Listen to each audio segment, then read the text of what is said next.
Hello friends, welcome back to Twitterpedia YouTube channel. तो कैसे हो आप सब? आई होप आप लोग अच्छे होंगे, बिंदास होंगे।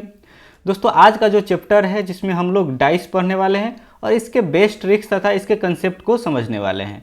तो चलिए क्लास स्टार्ट करते हैं। क्लास स्टार्ट करने से पहले आप लोग चैनल को सब्सक्राइब कर लीजिए और वीडियो को लास्ट तक जरूर देखिएगा। तो सबसे पहले बात करते हैं डाइस का। डाइस होता है जो एक क्यूब के शेप का होता है, यानी यह क्यूब ही होता है। जो क्यूब का प्रॉपर्टीज हो जाएगा वही डाइस का भी प्रॉपर्टीज हो जाएगा। तो आप लोगों ने लूडो जरूर खेला होगा जिसमें हम लोग डाइस का यूज करते हैं। उसमें 1 से लेकर के 6 तक डिजिट होता है और उसमें हम लूडो में हम यूज करते हैं। तो सबसे पहले जो क्यूब का प्रॉपर्टीज होता है, क्यूब में क्या होता है 6 फेसेज होता है, इसीलिए डाइस में भी क्या हो जाएगा 6 फेस हो जाएगा। अब 6 फेस कौन कौन सा है तो इस फिगर में आप देख सकते हैं, जिसमें पहला क्या है ABCG, दूसरा क्या है GCDE। तो ABCG कहाँ पर A B C और G, ठीक है, यह ABCG हो जाएगा। दूसरा GCDE, तो GCDE हो गया, यह DE हो गया। तीसरा क्या हो जाएगा DEFH, चौथा BCDH, पांचवा AGEF और छठा क्या हो जाएगा ABHF। ठीक है, कुछ इस तरीक़ा से 6 फेस होता है। दूसरा प्रॉपर्टीज क्या है? दूसरा प्रॉपर्टीज है कि always 4 faces are adjacent to 1 faces, यानी किसी एक फेस पर, यानी पहला फेस क्या है AFGE, यानी यह जो फेस है कोई भी फेस होगा उसके एडजेसेंट में 4 फेस हो जाएगा। एडजेसेंट का मतलब होता है कि उसके पड़ोसी में। जैसे इसके AFGE के पड़ोसी कौन कौन है तो A वाला है, ठीक है, यानी GCDE।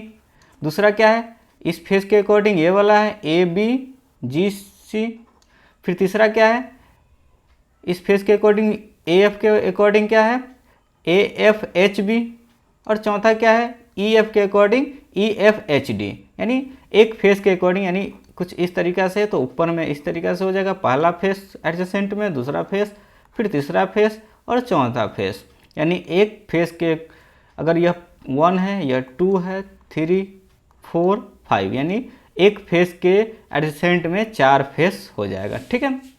अब जो बच जाएगा वो क्या हो जाएगा इसके अपोजिट में हो जाएगा, ठीक है। जैसे इसमें AFGE के अपोजिट कौन सा है तो DCBH, ठीक है। इसको रेज कर लेते ताकि अच्छा से समझ में आए। जैसे हम यहाँ पर बात कर रहे थे AFGE, इसके अपोजिट में कौन सा है, ये वाला डॉट वाला लाइन है, ठीक है, DCBH, ठीक है। तो इसी तरीक़े से अपोजिट है ABCG का क्या हो जाएगा DEFH एंड सो ऑन। इस तरीक़े से एक दूसरे के अपोजिट में हो जाएगा, बाकी 4 फेस इसके एडजेसेंट में हो जाएगा। CD, इस फिगर में CDEG है जो अपर फेस है और बॉटम फेस है जो ABHF है, ठीक है। ABHF इसको बॉटम बोलेंगे और ऊपर वाले को इसको क्या बोलेंगे अपर बोलेंगे, ठीक है। तो ये हो गया क्यूब का प्रॉपर्टीज जो डाइस का प्रॉपर्टीज के लिए वैलिड है। तो चलिए अब नेक्स्ट पे, अब हमें डाइस के क्वेश्चनों को सोल्व करना है। तो क्वेश्चनों के लिए क्या है कुछ रूल्स है, उस रूल्स के मदद से हम किसी भी क्वेश्चन को इजीली डिटरमाइन कर सकते हैं। तो सबसे पहला रूल नंबर 1 है। रूल नंबर 1 क्या कहता है कि 2 opposite faces can not adjacent one another. जैसे हमने पिछले फिगर में देखा था कि क्या कोई भी फेस ले ले, जैसे ऊपर वाला अपर फेस लेते हैं, इसके एडजेसेंट जो होगा क्या इसके अपोजिट में होगा? कभी नहीं होगा, क्योंकि इसके अपोजिट में सिर्फ एक ही फेस है जो AFBH है, यानी AFBH है, ठीक है। ये वाला फेस है जो इसके अपोजिट में है। तो हमें ये ध्यान रखना है कि 2 अपोजिट फेस होगा जो कभी भी एक दूसरे के एडजेसेंट नहीं होगा। अब हमें इसमें बताना है कि 4 के अपोजिट में क्या होगा। जैसे यहाँ पर 4 के अपोजिट में क्या होगा, तो सबसे पहले यहाँ पर 4 का अपोजिट निकालने के लिए इसके एडजेसेंट में देखना होगा। तो एडजेसेंट में क्या हो जाएगा 4 के एडजेसेंट में, यहाँ पर देखिए 2 है, 6 है, यहाँ पर 2 लिख दिए, यहाँ पर 6 लिख दिए। और सेम फिर अलग पोजीशन में 4 के एडजेसेंट में क्या है 3 और 5 है, तो यहाँ पर 3 लिख दिए और यहाँ पर 5 लिख दिए। अब किसी एक फेस के एडजेसेंट में कितने फेस हो सकते हैं? 4 फेस हो सकते हैं। तो 4 फेस यहाँ पर तो आ चुका है। अब जो बच जाएगा वो क्या हो जाएगा एक दूसरे के अपोजिट हो जाएगा। तो बच कौन गया 1 बच गया जो इसके अपोजिट हो जाएगा, ठीक है।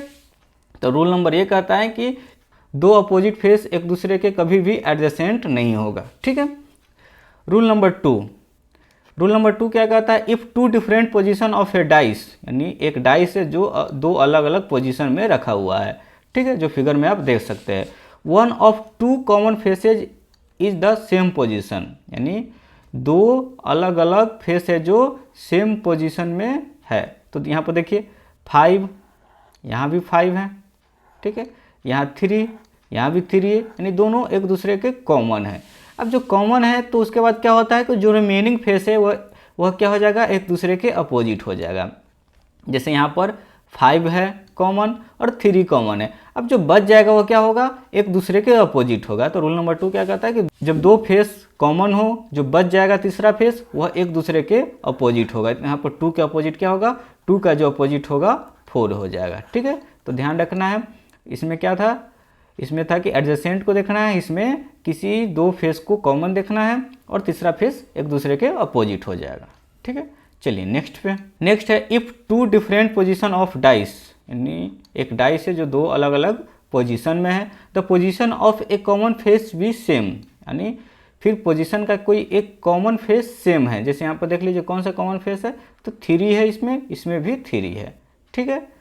अब दोनों का पोजीशन भी तो सेम है, ये भी ऊपर है, ये भी ऊपर है, तो क्या इसमें दिया हुआ है, then each opposite face remaining face will be the same position, यानी अब जो बच जाएगा वह एक दूसरे के अपोजिट हो जाएगा, वो भी सेम पोजीशन पर। जैसे 5 का सेम पोजीशन कौन है, 6 है, तो 5 का अपोजिट क्या हो जाएगा, 6 हो जाएगा। यहाँ पर 5 का अपोजिट क्या हो जाएगा, 6 हो जाएगा। फिर यहाँ पर जो बच गया 4 है, 4 का सेम पोजीशन क्या है, 2 है, तो 4 का अपोजिट क्या हो जाएगा, 2 हो जाएगा, ठीक है। तो इसको ध्यान रखना है, 5 का अपोजिट 6 और 4 का अपोजिट 2 हो जाएगा। अब हमें बात करना है कि 3 का अपोजिट क्या होगा, तो जो बच गया क्या क्या 2 6 4 5 3 है आ गया हुआ इस फिगर में, तो बच कौन सा गया, 1 बच गया, तो 3 का अपोजिट 1 हो जाएगा। इस टाइप से भी क्वेश्चन पूछ सकता है, ठीक है। तो ध्यान रखना है 3 ठो रूल। अब चलिए क्वेश्चन करते हैं और क्वेश्चन के हेल्प से और इसको समझते हैं। तो सबसे पहला क्वेश्चन है कि which symbol will be on face opposite to the face with symbol star, star के अपोजिट में कौन सा फेस है। तो हम इसको रूल नंबर 1 से बनाएंगे। क्या है, स्टार के एडजेसेंट में कौन कौन है, सबसे पहले ये देख लेते हैं। तो स्टार के एडजेसेंट में क्या है, एट द रेट है, दूसरा क्या है, माइनस है, ठीक है, यहाँ पर स्टार लिख देते हैं, एट द रेट माइनस आ गया। इसमें क्या है, इस फिगर में देखिए, इस फिगर में एट द रेट और प्लस है, एट द रेट हमने लिख दिया तो यहाँ पर प्लस लिख देते हैं। फिर इस फिगर में देखिए क्या है, प्लस है और डॉलर है, तो प्लस है और डॉलर, तो प्लस हमने पहले ही लिख दिया तो डॉलर एक आ जाएगा। तो 4 ठो तो हो गया, यानी स्टार का जो एडजेसेंट फिगर है वह 4 ठो तो हो गया। अब 4 से भी ज़्यादा होता नहीं होता है, तो अब जो बच जाएगा वह क्या हो जाएगा, एक दूसरे के अपोजिट हो जाएगा। तो बच कौन सा गया, यानी 8 बच गया। यहाँ पर देखिए 8 बच गया, तो स्टार का जो अपोजिट होगा कौन सा फेस होगा, 8 होगा। तो 8 कौन सा है, ऑप्शन नंबर सी है। तो ये रूल नंबर 1 से हमने एडजेसेंट वाले रूल से इसको सोल्व किया है। चलिए अब सेकेंड क्वेश्चन।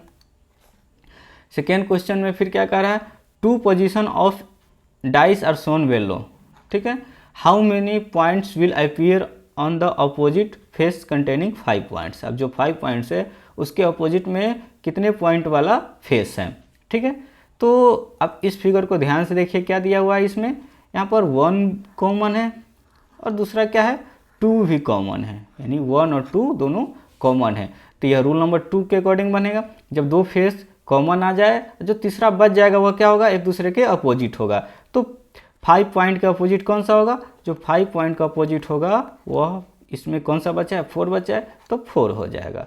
तो यहाँ पर देख लीजिए 5 पॉइंट, जो ऑप्शन नंबर डी होगा, जो 4 इसका अपोजिट है, ठीक है।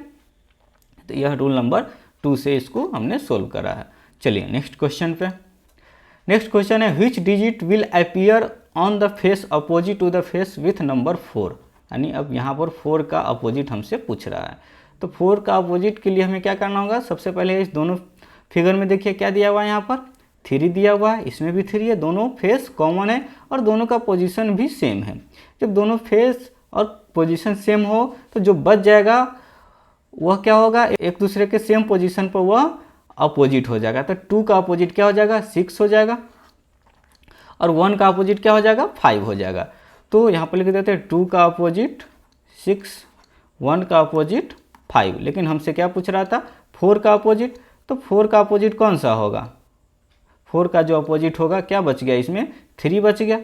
ठीक है, तो 4 का अपोजिट क्या हो जाएगा, 3 हो जाएगा, या 3 का अपोजिट 4 हो जाएगा।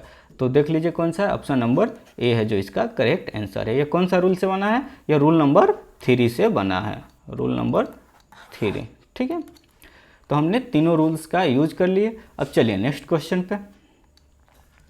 नेक्स्ट क्वेश्चन है, 2 position of a dice are shown below, which number will appear on the face opposite to the face with number 5। अब 5 का अपोजिट हमसे पूछ रहा है, तो इसमें देख लीजिए क्या है, कॉमन भी है, क्या कॉमन है, 3 कॉमन है, और इसका पोजीशन भी तो सेम है। जब पोजीशन सेम है तो सेम पोजीशन वाले फेस क्या हो जाएगा, एक दूसरे के अपोजिट हो जाएगा। तो हमसे किसका पूछ रहा था, 1 का 2 हो जाएगा और 5 का 6 हो जाएगा। तो डायरेक्ट इसको सेकेंडो नहीं लगेगा, इसको सोल्व कर सकते हैं। तो 5 का अपोजिट 6 हो जाएगा। जो ऑप्शन नंबर कौन सा है, ऑप्शन नंबर सी है जो इसका करेक्ट आंसर है। ये भी रूल नंबर 3 से ही बना है। चलिए नेक्स्ट क्वेश्चन पे। नेक्स्ट क्वेश्चन है, how many points will appear on the face opposite to in the face which contains 2 points. अब 2 के अपोजिट में कितने पॉइंट्स वाला फेस है। तो सभी फिगर को ध्यान से देखिए। तो सभी फिगर को ध्यान से देखने पर क्या आ रहा है, यहाँ पर इस दोनों को देखिए, इस दोनों फिगर को, यहाँ पर 5 पॉइंट्स है, यहाँ भी 5 पॉइंट है। जब दोनों में 5 पॉइंट है तो क्या यह रूल नंबर 3 से क्या हो जाएगा, जो बच जाएगा वह एक दूसरे के सेम पोजीशन पर अपोजिट हो जाएगा। यानी 2 का अपोजिट 6 हो जाएगा और 3 का अपोजिट 4 हो जाएगा। हमसे क्या पूछ रहा था, 2 का अपोजिट, तो 2 का अपोजिट क्या हो जाएगा, 2 का अपोजिट 6 हो जाएगा। तो 2 का अपोजिट 6 कौन सा, ऑप्शन नंबर सी है जो इसका करेक्ट आंसर है। ठीक है, हमें इसका ज़रूरत भी नहीं पड़ा है, डायरेक्ट दो ही पोजीशन से हमें इस क्वेश्चन को सोल्व कर लिया। चलिए नेक्स्ट पे।